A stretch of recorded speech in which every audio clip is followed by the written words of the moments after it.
Welcome to Mimesis, the podcast about all the twisted ways art and life imitate each other. I'm Sandra Sheriff Ackerley. And I'm Stacey Rourke. And we are your hosts on this zany adventure. I can't talk. You stumbled right over that. I did. But you powered through. I'm proud of you. I did. This week's episode is sponsored by USA Today's bestselling author, Hildy McQueen. Who is fantastic. I got to meet her. I think you got to meet her too at Once Upon a Book. I did. She's a fantastic author. I'm hoping to get her down to OUAB in Florida. So maybe we can I hope so. Sweet talk her. But yeah, she does like historical romance, Western, contemporary. A little bit of everything. So if you like those romance reads, check her out wherever books are sold. Again, her name is Hildy McQueen. Hildy McQueen. We have much to discuss, ma'am. We have lots. Do we want to do the fun stuff first or the serious stuff first? Let's just get the serious stuff out of the way. Okay. We are going to be at Dragon Con. End of August. Here, I've got the dates in front of me. The convention dates are August 31st, September 1st, 2nd, 3rd, and 4th in Atlanta, Georgia. And I got my list of panels that I'm going to be on. Which I was like, holy crap. Yeah. I'm going to need to put a spreadsheet together for us to be like, okay, we have to be at this place at this time, this place at this time. And then we have to go from here to here because it's 6 different hotels? Yeah. Yeah. And then I was like, and then I'm going to have to figure out when we need to have lunch to just keep you on schedule. Just to keep me upright. Yeah. This is going to be one of those things where you just shove a granola bar in my mouth when you get a chance. Yeah. Eric Asher, who is another phenomenal talent and a very good friend of mine. He's the one that kind of got me on the track to come to Dragon Con. Thank you, Eric. Yes. And he told me, your first year at Dragon Con, anticipate that you'll be on probably 2 or 3 panels. And I got my tentative schedule, and I'm on 8 at this time. 8. So the ones that I will be on are reimagined new takes on old stories in YA. I love it. And that one is Friday at 1 p.m., which, my retellings would be my Rise of the Sea Witch, my entire Unfortunate Souls Chronicles, my Legend Saga with Sleepy Hollow. So it's something I'm familiar with. So that'll be a good one. After that, I get to be a little bit of a fangirl for a few of these because number 2 is historical fiction face-off, Outlander versus Bridgerton. Yes. And y'all know your girl loves some Jamie Fraser. So yeah. Literally, I feel I need to answer every question with Jamie Fraser. Yes. Make an adequate point about the Jacobite uprising and all that kind of stuff, and then end it with, and Jamie Fraser. Okay, after that one, I have what's called, the Outlander versus Bridgerton one is Friday at 5:30 p.m. And then I have the Gather Welcome Home, which is just authors and fans unite. Yep. And tons of authors at that one, it looks like. My buddy Eric's going to be at that one with me too. And that one is Friday at 8 p.m. So for those keeping track, I'm saying, I have to that's 3 in one day. And then on Saturday at 2:30, I have my second Outlander panel. Could I be any more excited? Jamie Fraser. Yes. This one is Through the Stones, the Outlander series fan panel, spoiler warning. So we're going to be talking all about Outlander in that. Yes. And that's the dream. That's the one I need earplugs. Yeah, exactly. And then Saturday at 7 p.m., I'm in one called Why YA. Why is YA so popular beyond their target demographic? Which I think is going to be a very interesting panel. I think so, because I still read YA. I do too. I'm older, and you write YA. Yeah, not all of it, but some of it. Some of it I write YA, but Yeah. When I look through, like, I'll go through the mysteries and the true crime and the this and the that. And if I haven't found anything, I wander through YA and I usually can find something there. After that, Saturday at 10 p.m., things are going to get risque because this is 10 p.m. at night. I'm on a panel that is the fantasy dating game where they invite authors to role play as one of their characters. I'm excited about this one. Yes. Very excited. And I really loved that wig on you. Yeah, I got a little pink wig. I ordered an infant carrier. I got a little pig to put in it. I have a Nirvana t-shirt, a flannel I'm going to put on. I got a fake nose ring. I will be going as my character, Octavia Hollows, of course. So, and then I'm not done yet. Sunday at 2:30, I will be actually having an author signing for an hour. So if you want to come purchase a book for me and get it signed, that's like your narrow window of opportunity to do that. And then my final one will be Sunday at 7 p.m. And that one is Striking a Balance, Humor in Urban Fantasy. So, and that's totally my jam. Like fantasy books with snarky humor mixed in that's me. So yes, that's my itinerary. Were you taking notes the whole time so you know? I have it, but yes, I'm kind of taking a little bit of notes. You know your job that entire weekend is just to get me where I need to be. Oh, yeah. And I know where I stand. To keep me upright. Yeah. Eat this. Yeah. Drink this. Yes. And I'm good at directions. Yeah. You will. You'll just like hand me a granola bar and be like, take a bite of that. Okay, thank you. Yeah. Like, I won't get us lost. Like, okay, we have to go the outside of this hotel, and then we need to take a right and take a left, and we're at the next hotel. That's right. I'm putting all of that and getting me where I need to be on your shoulders. Because that's how you do anyway. I mean, you're like, you can scan a space once and know where everything is. Yes. Yes, I can. All right. Now we got the business stuff out of the way. Does the kitten have a name yet? Yes. It's Chester, isn't it? You gave in, didn't you? Yep, I did. I did. It's just a fight I'm not willing to fight. That's fair. I still call him Floyd to me. His middle name could be Floyd. Chester. It is. Chester Floyd. Chester Floyd Fizzackerly. I love it. CFF. Yeah. See, Bowie's name has transformed into Bojangles McFluff. So I like it. Yes. Yes. Yeah. How is he doing? He's doing okay. He's a little sick at the moment, but doing okay. Okay. Is he still real tentative for you? Yes. Really? Okay. I thought he was going to become my cat, right? Because Scott was gone for 3 days for a work trip. Yeah. And the second he came home, he is like instantly cuddled up to Scott. I was like, really? What was I, chopped liver? Is he still staying primarily in your room? Yes.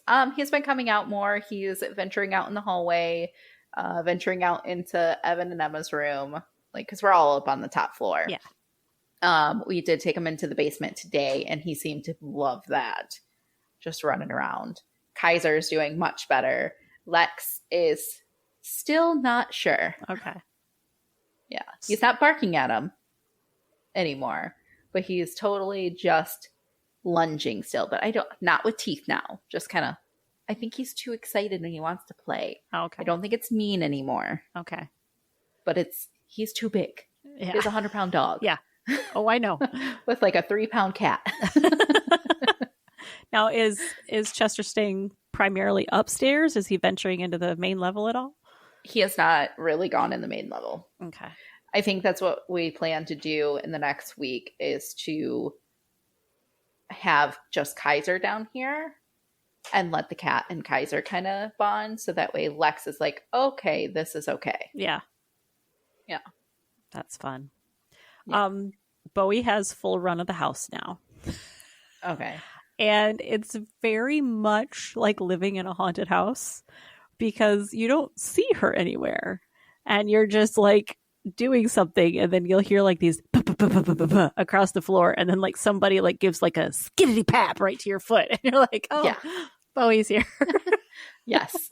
Chester does that a lot. We had to put a bell on him. Did you really? We kept losing him in like our little bedroom. It's not even that big. And he kept like losing him. He'd like go under the bed and then like come and grab your feet while you're walking. And you like scream. That's awesome. Yeah. Yeah. She gave Cerberus a skippity pap to the nose yesterday. Okay. All he was like, she was asleep, and my boy, like, his tail was wagging the whole time. He was just like, "You're so cool," and he's just breathing right on her while she's sleeping. So he's just like, and she woke up and saw him, and like immediately gave him the like skippity pap right to the nose, and he was traumatized. He like backed away, wouldn't move. And I thought that was it. He was going to be terrified of her. But then today he was wanting to play with her again, and his tail's wagging and she's playing. And then she dove between his legs and like batted at his leg hair. And he again backed off and was like, "No, I don't like that. Stop touching me." So no. That's not what I meant. He likes the cat until she touches him. And then he's like, "I don't know what you are. Stop it." Yeah. Yeah. Good times. That's funny. Yeah. Anywho. Okay, so if you guys are keeping record, I finally have my desk. Yay! I mean, that's been what, a year in the making? Yeah. Yeah, we're so close. It's getting so there. Close. Is it nice? Yes. Are you liking it? I am. Today is the first day that I was actually able to sit down at it, and like I was able to spread out, and like everything is like not right here. I have room. Nice. Because my desk was very narrow, the one that I was using. This one has a lot of depth, so it makes it really nice. My computer screens are actually pushed back. I'm not like right here losing my eyesight. Good. That's a nice change. It is. I was just looking at this like, I don't have any desk space here. And then I was like, oh, wait, I have another desk in the other room. And that one. Yes. Yeah. Awesome. Good things. Good things. Yes. All right, ma'am. I think we've done enough small talk. Yeah. I think we should play a game of tag. I think we should. Yeah. Okay. So we're talking about the movie Tag. I'm very excited about this. Did you watch it? I have not had a chance. My week has been crazy. Gosh. Okay. Although I did watch the Barbie movie and Haunted Mansion, but I don't want to talk about that.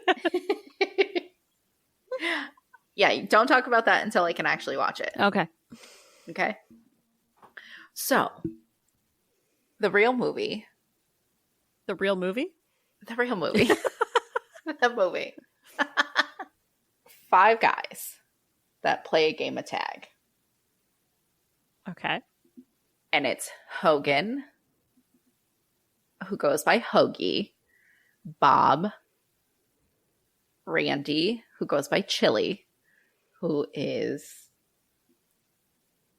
Oh my gosh, I'm blanking. We just said his name last week. New girl.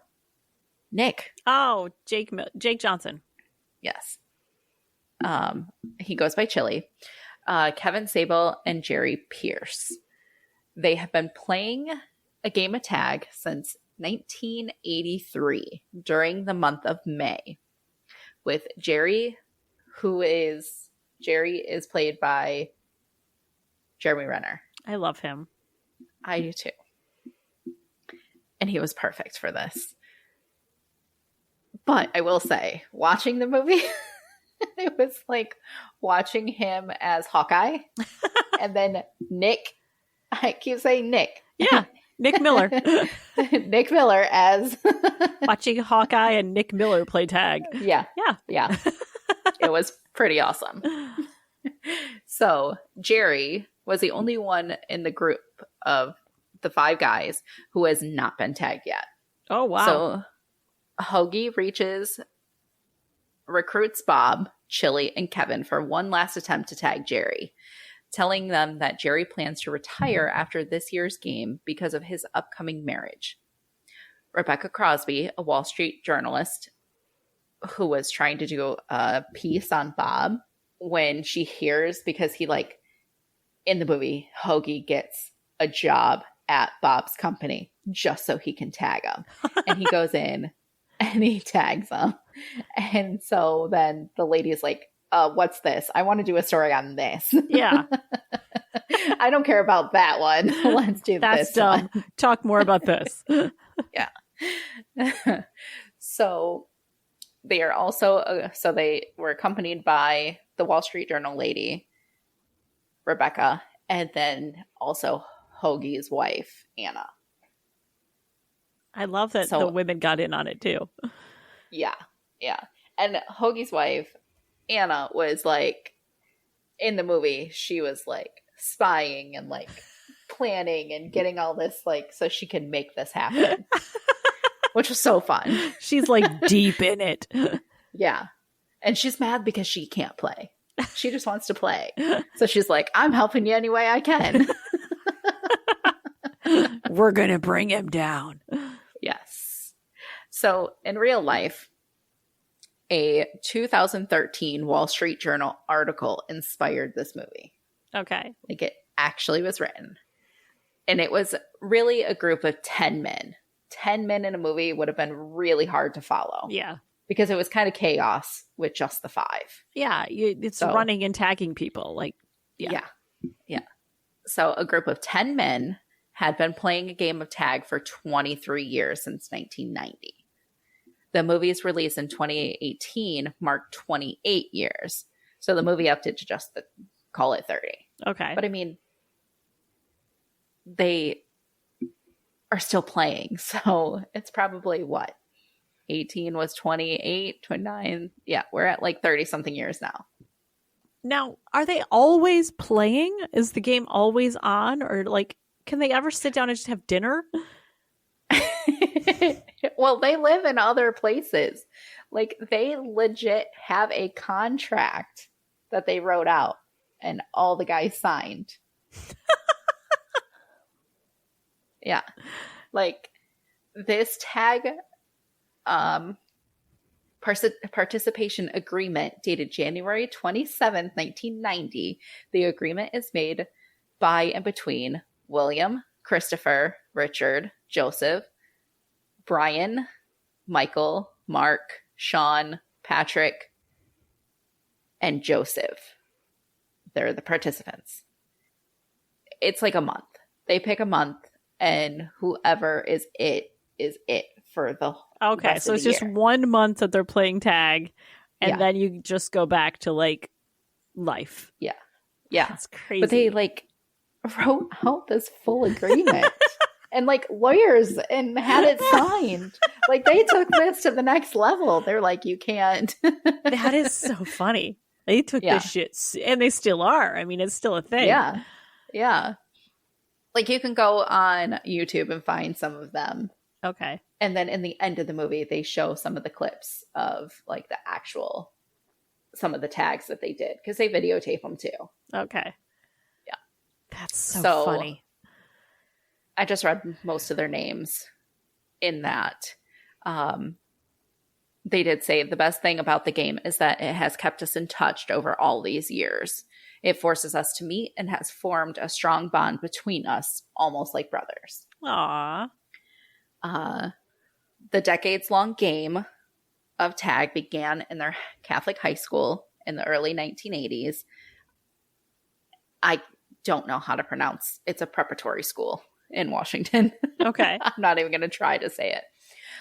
Back then, it was mainly a slap on the shoulder or arm while going in and out of classrooms. Okay. Or strolling down the halls. The game concluded when high school ended. Joe, who went on to become a high school teacher in Spokane, was last to be tagged. At that point, he was essentially it for life. So he's like, okay, I'm it. And 8 years later, when the group was gathered together for a weekend, they reminisced about the game and the fact that Joe was still it. Someone suggested the idea of starting the game up again. So they took an 8-year break, but then they started it up again. They took an 8-year break and they were grown-ups for a while and they went, being a grown-up sucks. Yes. It was way more fun playing tag with my friends. Let's frickin' do it. And I love that. This is kind of inspiring. Right? You know, to get in touch with the kid at heart and just like chuck it all. And that's exactly what it is.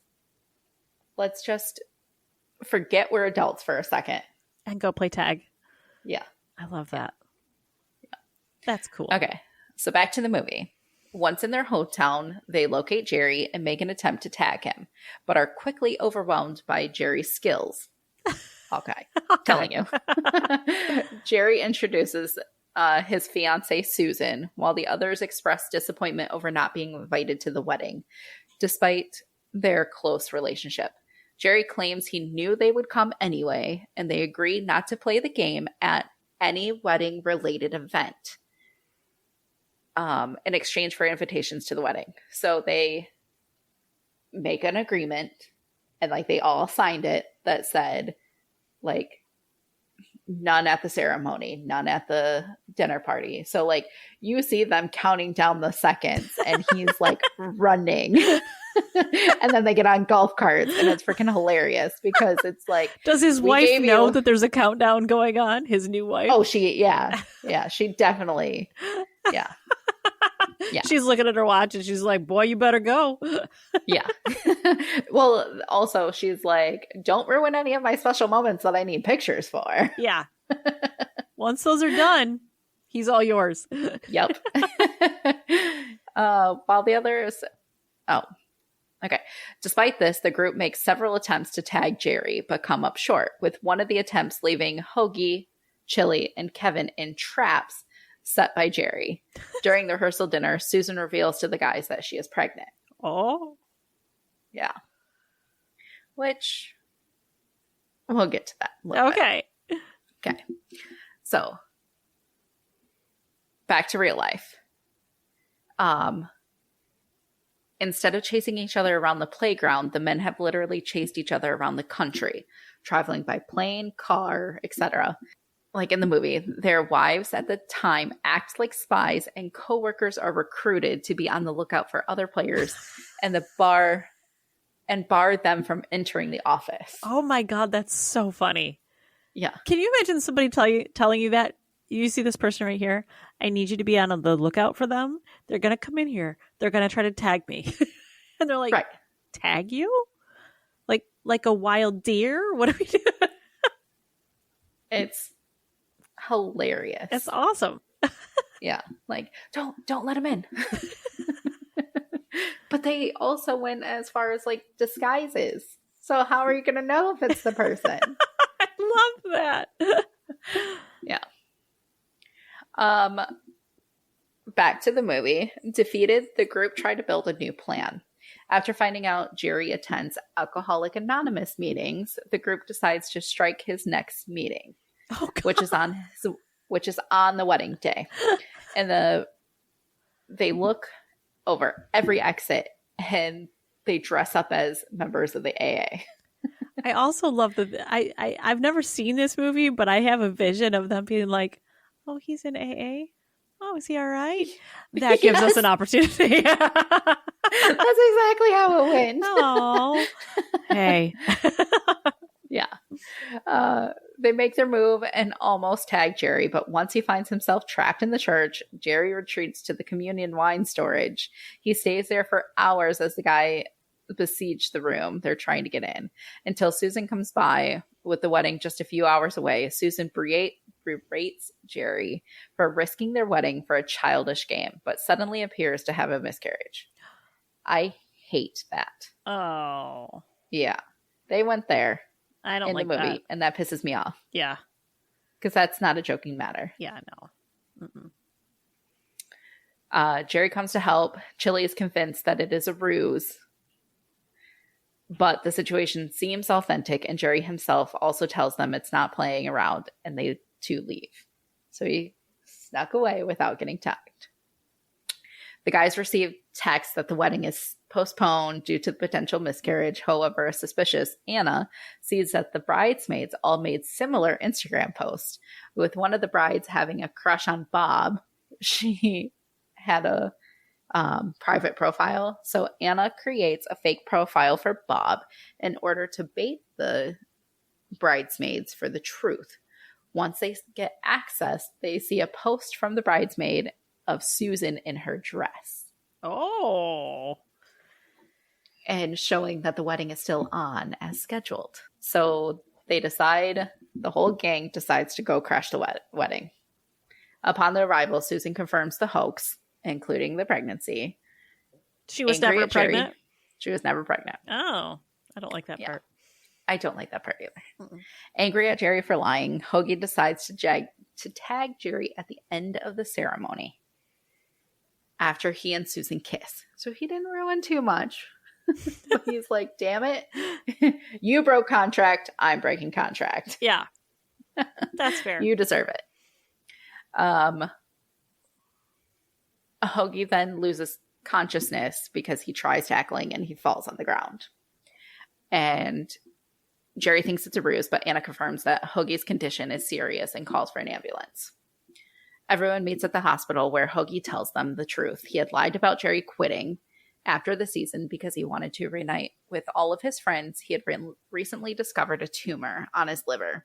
And he was concerned that he might not be able to for the following year and was heartbroken of possibly dying without seeing Jerry finally get tagged. Jerry chooses to swallow his pride and allows Hoagie to tag him. The group starts the game again, running around the hospital as they did as children and change their rules. And so Anna and Rebecca are able to play as well. Oh. And Anna goes nuts. Anna is all in. Yeah. And Anna is played by Isla Fisher. That's fantastic. She's the right amount of crazy, and I love that. Yes. Yes. That's what was like perfect for her. Yeah. And then before the credits roll, they, like I said, the group of 10 men, they show some of the jokes that they had on each other. Oh. Yeah. That's awesome. Yes. So in real life, there are no direct one-to-one correlations between the movie characters and the real life. Okay. Like they didn't base, because took it down from 5. Yeah. So they kind of gave some of the people, like a couple different of the people, of the real people. So like an example is Ed's character is a composite of several of the tag players. And the reporter who follows the group around for the article is actually male, not female. Okay. But I mean, that was a lot of males. So yeah, for the movie purpose, they needed to add females. For sure. Yeah. The Tag brothers certainly inspired the movie characters and their actions, but the film is only loosely based on the real people themselves. Okay. The film's premise of banding together to get Jenny Renner's character, who has never been tagged, is mostly fictional. However, quite a few tags in the movies indeed happen, nearly in identical ways. Oh, really? Yes. So one of them was Mike waited until 2 a.m. and broke into the house where 2 others lived. He did so by sneaking through the garage and finding an unlocked house door. He burst into Brian's room and quickly switched on the lights. Brian's girlfriend, now wife, yelled, "Run!" But there was nowhere for Brian to go. In seconds, he was it. That makes me think, like, if you started dating one of these guys, how funny would it be for him to be like, okay, listen, there's something I have to tell you. Yeah. For 1 month out of every year, we have this incredibly competitive game of tag going. They can pop in at any moment. Yeah. And as a female, to be so on board with it that you're just like, run! Right. Not like pissed off that somebody's in your house. Nope. I'll distract him, run. Right. That could really go sideways if it was like a guy with a knife and he's like, this isn't part of the game. Right. Ghostface is in my house. Yeah, girl, get behind me. Yeah. So like in the movie and in real life, there are no immediate tag backs. Okay. You get tagged, you can't immediately tag them back. Okay. And also, you have to answer honestly if somebody asks you if you're it. Okay. Yeah. You can't lie about it. You can't lie about it. In the movie, there was a funeral scene where Hoagie is like standing around his father's grave, and somebody came up, put his hand on him, and said, like, "You're it." And that actually did happen in real life. Oh no! But I'm sorry for your loss, and yeah, you're it. yeah. But you know what? In that moment, it would be so tragic that to have something like lighthearted like that would be. Yes, and that's what I was going to say. He was tagged at his father's funeral. He said, I was in the front row, and so guys were coming up to the communion part, patting me on my shoulder, and Beef comes up to me and patted me on the shoulder and mouthed to me, "You're it." My dad would have thought it was funny. Yeah. Oh, for sure. Because the parents had to have known that this was going on, too. Yeah. That their kids have been playing tag for 30 years. Right. Yeah. Right. So he probably would have thought it was funny. Oh, absolutely he would have. And that just like lightens the mood too. Yeah. It's a heavy day. Yep. Yeah. Like I said, they broke into each other's houses. On one occasion in the mid 1990s, Father Sean flew 800 miles from Seattle to San Francisco just to get a tag so he could shed the mantle of shame, as they call it. He curled himself up in the trunk of his friend's new Honda Accord. They pulled up in front of Joe's house, and Sean's friend knocked on the door and told Joe to come out and see his new car. Joe and his wife came out, and when the trunk opened, Sean popped out and tagged Joe. His wife was so startled that she stumbled back and tore her knee, her ACL. Oh my God. Yeah. He said, I still feel bad about it. However, I did tag him. But that's exactly, but I got him. Oh shit. But. Yeah. Yeah. So a more serious injury, though, happened to Jeremy Renner on the movie set. Oh boy. While filming a stunt on just the third day of production, Renner fractured his right elbow and his left wrist at the same time. Jeremy. Yeah. My dude. Right? He was supposed to fall with a stack of chairs and then run, but the chairs didn't fall, and he ended up plunging about 20 feet, sticking his arms out to break the fall. He had to wear green screen casts that were removed during editing. Oh my God. Yeah. That man. Yeah. See, this is just more proof, though, that he really is Hawkeye. Because, like, Right. Hawkeye doesn't have any superhuman skills. He's just a dude that does, like, courageous shit. And that's... Jeremy Right. Renner just survives some shit, man. Yeah. Yeah. Yeah. And then the guys never met the real Tag brothers, like the cast never met the Tag brothers prior to production. They were not involved in making the movie, and the cast didn't meet the real guys until the premiere of June 2018, just days before the release. Okay. Yeah. Did the cast play a game of tag with them? Because that would have been funny. That would have been awesome. Yeah. Yeah. That would have been amazing. Yeah. But then if they would have been the last one, Yeah. how are they going to find where That's how the it grows, stars man. That's how it becomes a national holiday, that like 1 month of every year, the entire country is playing tag. But I also know there's enough crazy people in this world that's how the purge would start. Yeah, maybe a little. It would escalate really quickly. Yeah. You're it. You're Use good. his gun. Oh, okay. Yeah. But that's all I have. Like, this was a short, fun one. But this was fun. I Yes. loved this. The movie was really good, except for that one little teensy part that I just do not like. Yeah. that doesn't sit well with me either. No. Mm-mm. No. But other than that, it sounds really good, and I'm definitely going to have to check this out for sure. You have to. Because again, Nick Miller and Hawkeye. Say less. And Hoagie was played by what's his name? From The Office, Andy. And he was such an Andy. Just perfect. Yes, it was. Okay. They cast it very well. Well, I'm definitely going to check this out then. That sounds a lot of fun. Yeah. This was a good one. I liked this. Yes. I liked it a lot. So and I would like to say that we're going to keep it lighthearted for my next one. Absolutely not. But we're not. I might have, but I just watched a